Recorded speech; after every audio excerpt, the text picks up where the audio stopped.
Hello my loves. What are we thinking about the brown eyeliner? I can't work out whether I hate it or not, so opinions would be very much appreciated, thank you. I'm gonna try and not complain about this in every single video for the next however many months British summer decides to continue for, but my god, it is so hot. If I look very red, if I seem generally uncomfortable, it is because it is boiling at the moment. It is like 7 o'clock in the evening and it's still so hot and I hate it. But anyway, it's halfway through the year and I'm freaking out. I'm actually not. We're just doing the mid-year freak out tag because I felt like it. There is maybe something about reading this year that I am slightly freaking out about. We will get to that. So far this year, it has actually been a pretty good year of reading. I have already completed my reading goal for the year, which admittedly I did set kind of low so that I could increase the chance of me finishing it.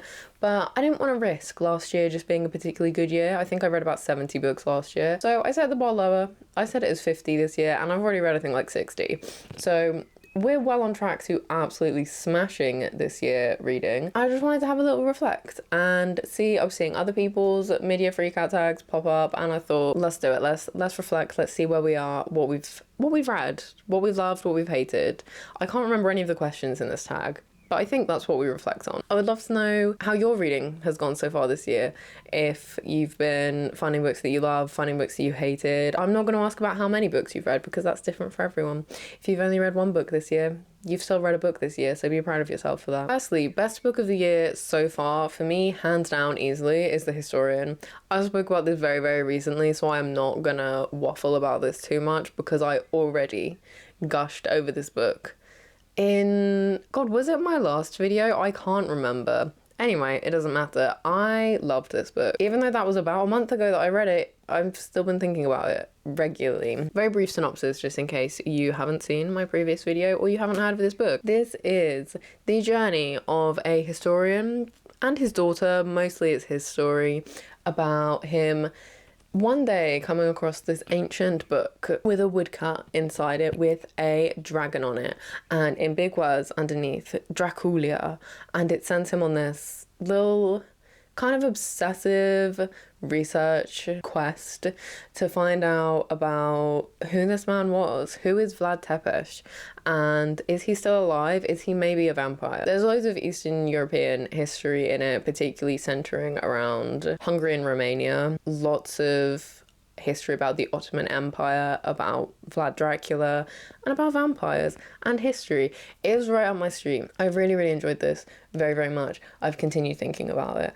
I already kind of want to reread it. So that is hands down easy. Best book of the year so far. I obviously rated it 5 stars. I've had a few 5-star books this year, but this was like top tier 5-star. Number 2, best sequel I have read this year. I actually read this incredibly recently, so this might be slightly recency effect, but every other sequel I've read this year has been shit, so I don't think it is. The best by far was The Gilded Cage by Lynette and Noni. I read The Prison Healer, which is the first book in this series, at some point last year, and I was supposed to read the rest of the series last year, but I just never got around to it. Recently, I finally did. I finally read The Gilded Cage and then also the third book, The Blood Traitor. The second book in a series is quite often, I think, one of the hardest ones to get right. I think a lot of series struggle in the second book. It can feel quite slow, like not a lot's really happening, like it's just like filler or trying to build up to what will be the conclusion in the third plot. I don't think The Gilded Cage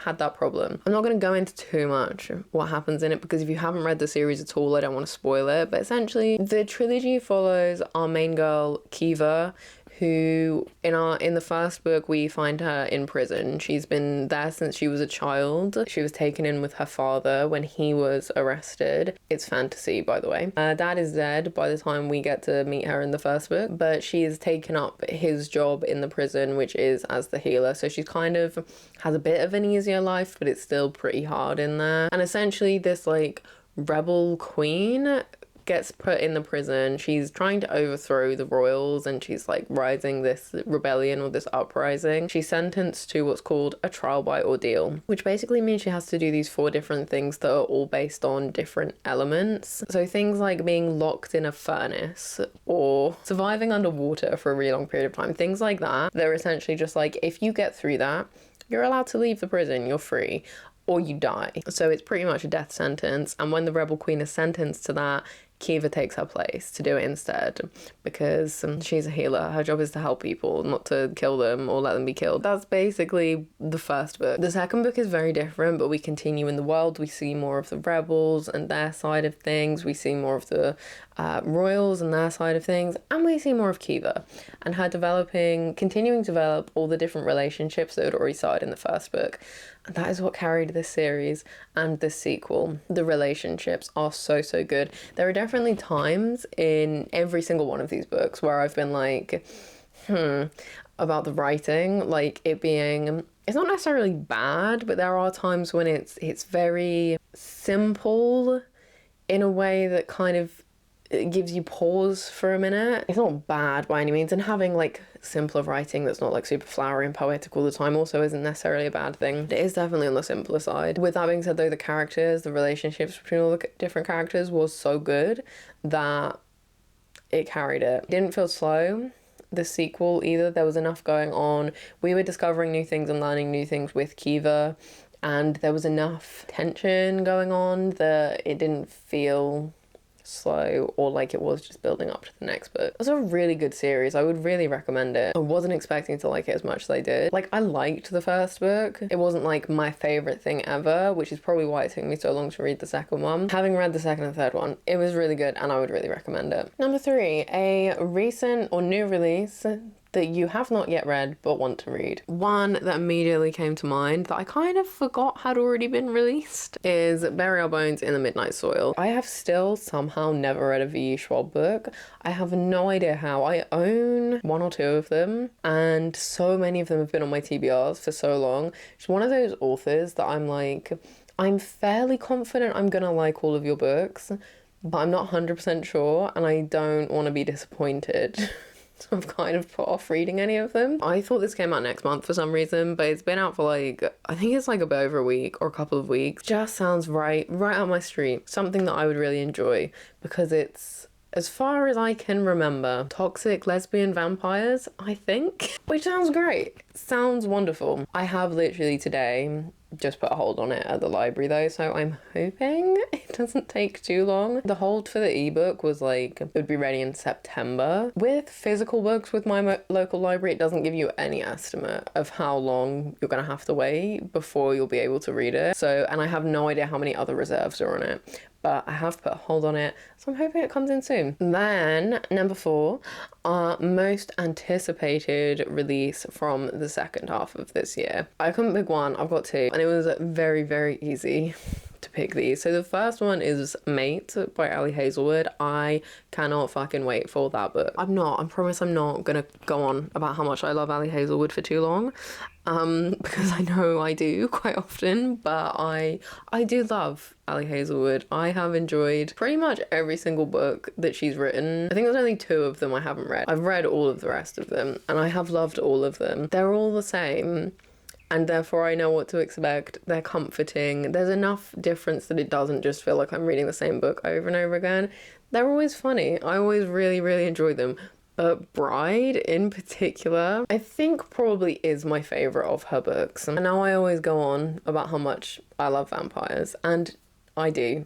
Don't get me wrong, they are my favourite, I love them. And I know there's a vampire in Bride, I know, but she didn't really feel like a vampire, it was a werewolf book, right? I do love vampires a lot. Werewolves, meh. However, I did used to be a big Teen Wolf girly. Let's be real, I'm still a massive Teen Wolf girl. I watched that show religiously when I was a teenager, and now it is one of like my comfort things. If I've had a shit day, I will watch Teen Wolf. And therefore Bride, bringing me back some of that werewolf love, perfect. So glad she decided to go into that realm sphere, like more fantasy rather than just the STEM stuff, even though I love the STEM stuff very much, but I like seeing that little bit of variation there, her trying that out. I think it worked amazing, and I cannot wait for the next one. I can't wait. It comes out in October, and I'm gonna probably read it on release day because I won't be able to stop myself. I've not pre-ordered it yet, but I will. And then the second one, which I don't think anyone will be surprised by if you've been here a while. Roadtrip with a Vampire by Jenna Levine. Vampires, wonderful, but also, my god, do I love this little series of books by Jenna Levine. I was not expecting to, because they are just silly romance. But apparently that's exactly the kind of romance I enjoy, is silly, not serious, vampires, special powers being, conjuring fruit when they're nervous. That is what I love. I can't remember anything about what, I mean, obviously I know it's about a road trip with a vampire, but I can't remember who the characters are, if we've met them before in either of the first two books. I can't remember. I don't care. All I know is it comes out next month. On the 28th. It comes out on a bank holiday, which last year's one did as well. So I know I'm going to pre-order it and I'm going to read it in that day. It's going to be the best day of the whole of August. I can't wait. Then we have biggest disappointment of the year so far. There's two books here I'm dabbling with, but I can't tell which one to pick, so I'm just going to say both of them. The first one is Bunny. I have talked about this, I think, potentially. I appreciate a lot of people really liked this book, and I thought I was gonna really like this book, which is why I've said it's one of the biggest disappointments of the year, because I actually really disliked this book a lot. I thought it was gonna be wonderful, surreal, just a weird little time, and actually I was just so bored. I didn't connect with the characters. I did not care about the little bunny group. I was quite annoyed by their whole demeanor and the whole way they acted. I just really didn't like it. Maybe I don't know, read it with too shallow of a view. Maybe there's more to it that I missed, but I didn't really get it. I didn't get what was going on. And I know I've talked before about how sometimes I like books where you just don't really know what's happening, but I feel like it needs to be done in the right way for me to enjoy it, and that wasn't done in the right way. I didn't understand what was happening. I didn't like the characters, specifically the main character. I did not care about her or anything that happened to her. I didn't really connect with the friends, didn't like the little bunny group. I didn't like anyone. But again, I can enjoy books where I don't like the characters if I dislike them enough that it makes me genuinely rageful. This was just like an apathetic kind of dislike. There was just no connection for me with it at all, and that's fine. Everyone likes different things. The reason it was disappointing to me was just because I was really expecting to like it and I didn't. And then the second one that I couldn't tell which of these two I was more disappointed by is the Atlas Complex. That's the third book, the last book in the Atlas trilogy, or whatever it's called. To say I was disappointed by this book might actually be an understatement. I was quite angry by the decisions that were made and the direction that this series ended up going in. I really enjoyed the Atlas 6. To an extent, I also quite enjoyed the Atlas Paradox because I did really like the characters. I did really connect with them. Yeah, they were pretentious as fuck, and I didn't really understand any of the things they were talking about, but there were good vibes, you know? And I could tell what was going on enough to still be interested, and I got the sense that it was supposed to be that kind of chaotic, what the hell's going on kind of series, and I was fine with that. I liked that. I was hoping that it would just kind of all come together at the end, and then things would make sense and we'd get some closure. Even if we didn't get closure, things would make sense and better decisions would be made. But no, I was just really angry. I thought the ending was shit. The decisions of characters dying really angered me, and not even in a way where I can be like, that was good storytelling because it made me feel something, just in a way that I'm like, I don't really understand why you did that. That felt kind of stupid. And this whole series just feels like a mess at this point. It was almost like it had no direction at all. I think it could have been so good, that series, and it just, every book, it just went down, but particularly the last one. For the most part, I did still kind of enjoy the series, but I was very, very disappointed because of how invested I had become in these characters and the story itself, for then the ending to just be kind of shit. Then we move on to biggest surprise of the year. This one I was a bit on the fence about too, but ultimately I have decided on one, and I think it's The Southern Book Club's Guide to Slaying Vampires. I was so convinced for such a long time that I was not gonna like this book, mainly because of the name. I don't think that's a good name for that book. One, is really, really long, and two, the vibe it gave me anyway was not the vibe of the book at all. I think there's like a bit of a mismatch between the name and the book, because it genuinely put me off reading it for such a long time. I didn't think I was gonna like it.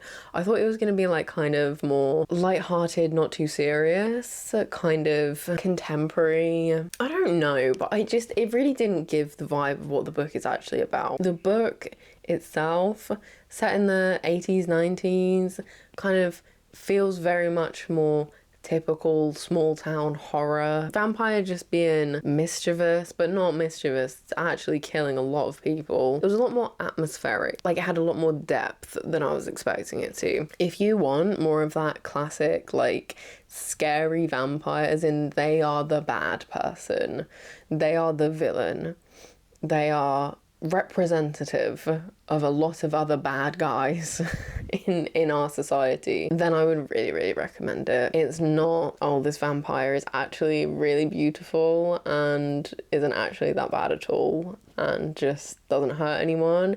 It's, no, this vampire is awful and we need to kill him, and you should be a bit scared. And also, no, maybe it was scary. There's a bit in it where the main character gets like attacked when she goes to put her bins out at night, and a few weeks ago when I was putting my bins out, it wasn't even dark yet, but it was like 9 o'clock at night, and I was like, I'm gonna get attacked like she did in that book. So it wasn't even that it was a good book, it's that I was expecting to really, really dislike it for whatever reason. Because of the name. I don't know if anyone else agrees with me about this. I just think it's a really bad name for the book. I don't like it. I don't think it fits well, and it's too long. If anyone agrees with me, please let me know, because I feel like I've just got this like little obsession in my head about how much I hate the name of this book.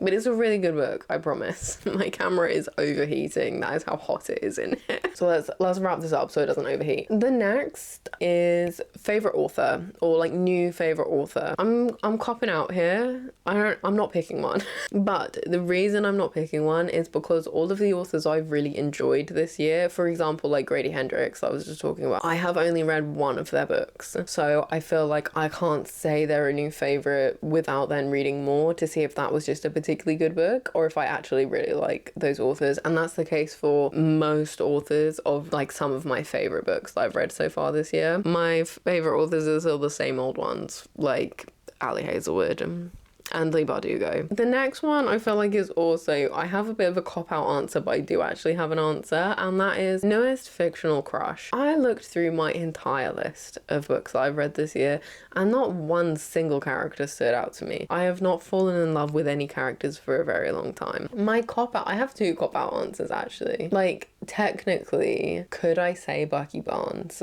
Because I did read this year, which obviously has him in it, but I have loved Bucky Barnes for many years, so you can't really say he's new. My other cop-out answer is Dracula, because look, okay, I love Dracula as a character since reading Bram Stoker's Dracula last year, the year before. It was the year before. I loved him. He was just a dramatic guy who didn't like mirrors and liked climbing up walls, wanted to move a load of boxes around, and didn't really know how to talk to people. He was just lonely, right? I loved him. But specifically Dracula in the Historian, which I think for the most part is very accurate representation of him. Dracula just, again, being a silly guy, running around, leaving all these hints for historians and then getting annoyed when they try and follow them, just wanting someone to catalogue his library for him. What a guy. What a guy. I just really love Dracula. I couldn't come up with any other answers, and I'm counting that because I'm specifically talking about the version of him there, even though technically it's a long-standing one. But okay, and then so back to real answers, not cop-out answers. Newest favourite characters. I have three. Two very strong ones and one that I feel like there's potential for him to become a favourite character, but I need to read the next book in the series to be able to confirm. First very strong one, I can't remember her name. From Hungerstone, not Carmilla, the main character. Her name Lenore, or am I thinking of that other, there's a vampire poem called Lenore. Is that vampire one, or is that the one about death? Her name is Lenore. I did remember correctly. Despite me having vague recollections of her name, she was great. I very much enjoyed the interpretation of Carmilla with older characters who, you know, she's very firmly in this marriage, she's got problems, you know, she's trying to run a household, she can't have children, her husband's a dick, she's just trying to survive and going slightly insane, also being tormented by a vampire, but she doesn't realize they're a vampire. There were parts of her character, I think probably the reason I like her so much was because she was incredibly relatable in terms of how she just dealt with things, which was just pretend it's not happening and everything will be fine. I understand that, Lenore. So I appreciated that, but also her development as a character was what I really liked. And you could argue her development as a character is thanks to Carmilla. Lenore is whose head we're in most of the time. Lenore is who we see most of the time, and the way she took that development, I loved it. I supported every one of her decisions, even though a lot of them maybe were a bit unhinged. I can't tell you too much of what her decisions were without completely spoiling the book. I mean, I was on her side the whole time, but by the end especially, she fully has my support, and I hope she went on to live a great life. My second favourite character is Jenna from Jane Eyre. Just a breath of fresh air in classic literature of having a woman who doesn't faint at everything. A woman who's actually just like pretty normal and calm and rational and logical, and also keeps talking about how ugly this guy is that she's in love with. She was a legend, an icon, amazing. She very quickly became one of my favourite characters, of not just of classic fiction, but of all time. And then my third character, this is one that I see a lot of potential in him becoming one of my favourite characters, and I've also forgotten his name. I want to say his name's Matthias, but I don't actually remember if that's his name or not. His name is not Matthias. I was once again thinking of Six of Crows. No, his name's Matteo from A Tempest of Tea. He was not a massive character in A Tempest of Tea, which upset me because he seemed like he was going to be the best one. I don't know how to describe, and I've thought about this many times, of how to describe this energy that certain characters have that I just like immediately know they're going to be my favorite. They're usually the ones that are like clearly traumatized in some way. They cover it with humor. They come across as very confident. They've maybe potentially got some form of addictive personality going on there. They probably have a fair few mental health problems, but there's just something about them. I can't think of any examples, but they are always my favorite characters. That is exactly what he felt like he would be. I'm hoping he's going to be more of a character in the next book, which that comes out this year. Does that come out this year? That's also one of my most anticipated books of the year. I'm hoping he's going to be more of a character in that, because I want to see more of him and his development, and I think if he is in it more, he will probably very easily be my favorite character, judging on the feel of the story, which is like, you know, heist, criminal, high stakes. Someone's gonna die, and it's always my favorite that dies, so I bet you any money Matteo is gonna die in the next one. He's gonna be in it, he's gonna become my favorite, and then he's gonna die. Next we have what books made you cry this year, and let me tell you, there's probably a lot of books I could put on this list, because I over the past like year have turned into an absolute sap who cries very easily. I never used to cry at anything, and now I cry all the time. I'm gonna get the most obvious one, which is Sunrise on the Reaping. This book made me cry so much. I love Hamish Abernathy so much. I always loved him. He was always a great character, and this book made me love him more, and because of that, therefore made me cry an awful lot because of the terrible things that happened to him and the people he cared about. I am not looking forward to the film. I am looking forward to the film, but it's gonna be horrible. It's gonna be a really horrible time. A really good book, would really recommend. The second one, I think I actually probably cried more in this than I did in Sunrise on the Reaping, but I think that was just because I am a sap, and that was Little Women. And I want you to bear in mind, I don't mean that I cried at the bit that everyone cries at. I'm not even talking about the sad bits. I cried so much in this book for some reason. I don't know if I was just feeling particularly emotional when I read it or what was going on. I was crying at everything. It was a really good book. Again, I think that was another 5-star from this year. I really, really enjoyed it. It was amazing. Wish I'd read it earlier in my life, as a lot of other people did. But Jesus Christ, I cried so much. And then another mention for the Prison Healer series as well, because the third book of that series, The Blood Traitor, I think I cried like 4 or 5 times in that book. There's just so much. So many different emotions, so many different problems going on in that book. There's like relationship things that made me cry. There was character deaths that made me cry. There was just a lot going on. And I had come to love these characters so much. Like I said earlier, the characters really, really carried this book. The plot was there. The plot was, it was enough. It wasn't super complex. It wasn't really convoluted like a lot of other fantasy books these days are. It was enough, but it was the characters. And because there were so many things happening to these characters, I just kept crying. Admittedly, that and the other book that I'm going to talk about in a minute, which is quite funny that I cried in, both of these I read this week while I was on my period. So I probably was just quite emotional. The second book I cried at this week, which stands out to me because it's hilarious to me that I cried at this, and that is Not in Love by Ali Hazelwood. I literally texted my friend, like, I'm such a fucking sap, I'm crying at Not in Love. Never before have I cried at an Ali Hazelwood book. I don't know if I ever will again. It might have just been, you know, the tides were right, the moon was in the right position. Whatever it was like the love declaration at the end. I just started crying. But that's just me being a hormonal sap. Moving away from crying, a book that made me happy this year. I actually had to think about this for a little bit, and then it was a very easy pick because it was The Hotel Avocado by my adopted father, Bob Mortimer. I think I've spoken about every single book that Bob has written before. If you've missed that, I love Bob Mortimer more than anything. A national treasure, and the man I've decided will be my father. He doesn't know that, but one day he will. If I need a pick-me-up at any time, I can just watch compilations of him on Would I Lie to You on YouTube, you know? His books have that same kind of just really silly, absurd humor that I appreciate because I know it's him writing it. If someone else wrote these books, I probably wouldn't like them very much, but because I know it's Bob, I like it. The Hotel Avocado is like a comedy thriller, which is very similar to the first book that he wrote, which is the Satsuma Complex. They're the same characters in both. It's kind of just like light-hearted contemporary fiction of like this guy who's maybe in his 30s, mid-30s. A bit boring. He's just trying to get by. Then he meets this girl. She wants to open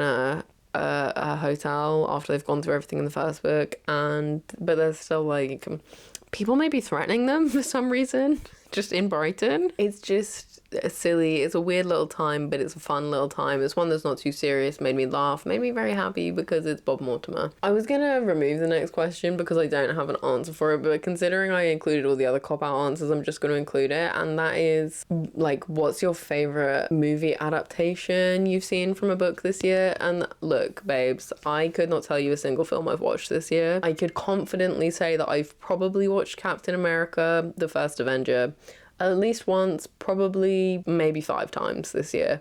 I could not tell you a single other film I've watched because I am not a film person, unfortunately. I haven't even seen Thunderbolts yet, and that is the one film I wanted to see this year. I have an ever-growing list of films that people tell me I will probably like and should watch. I just add it to the list and then never watch it. Not because I don't trust that person or because I don't want to watch whatever it is.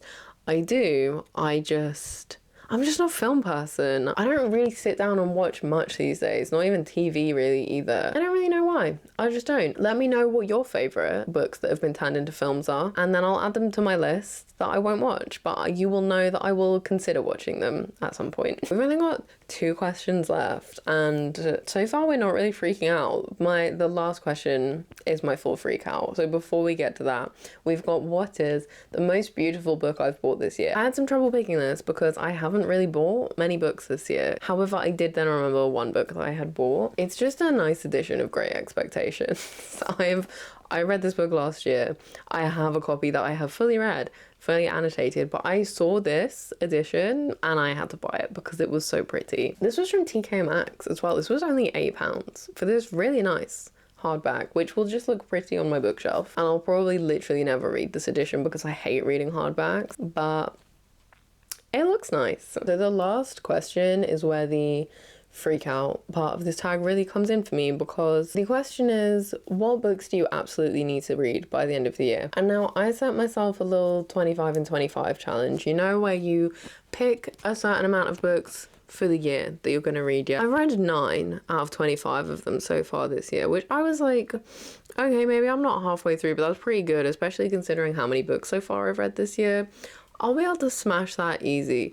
And then I was actually looking at the books that for some reason Nikki in January decided would be her 25 books that she absolutely had to read this year, and I've really fucked up. Here is the selection of the books that are giving me the most concern. Obviously this is only 6 books. All of these books are classics that are over 700 pages. 2 of them are over 1,000 pages long. I don't think I really thought that through. They're not exactly easy to read, and that's a lot of pages of a lot of really small text. I have told myself that I will read these books by the end of the year, and I'm not sure that I will be able to do that. Theoretically, I should be able to, based on how much I've read this year, but a lot of what I've read this year has been a lot easier to read than fucking War and Peace. Wish me luck with that. I'm gonna read David Copperfield this month. Look at how chonk this is. I think this is like 800 pages long. So I'm committing to that for July. So this will probably be the only book I read in the whole of July. No, I genuinely don't know that I'm gonna get through the rest of them. There are, yeah, other books on the list that I probably will get to. But I have a lot that I told myself I was gonna read. That is my, I suppose, summary. That's my mid-year freak out done. I've had so many problems filming today, literally. My camera has overheated twice, my battery died, and my memory card ran out of space. I'm sorry if this has been, at times, felt a little bit rushed, because I've, at the moment, got 4 minutes left on my memory card that I need to clear. It is really hot, and I don't want my camera to overheat again. So I'm gonna leave it here. Yeah, it's been good to look back on the year. I hope your reading year has been going well so far. Again, let me know your answers to any of these questions, or just generally how you've been doing so far this year. I hope wherever you are, you're having a wonderful day, and I will see you guys soon. Bye.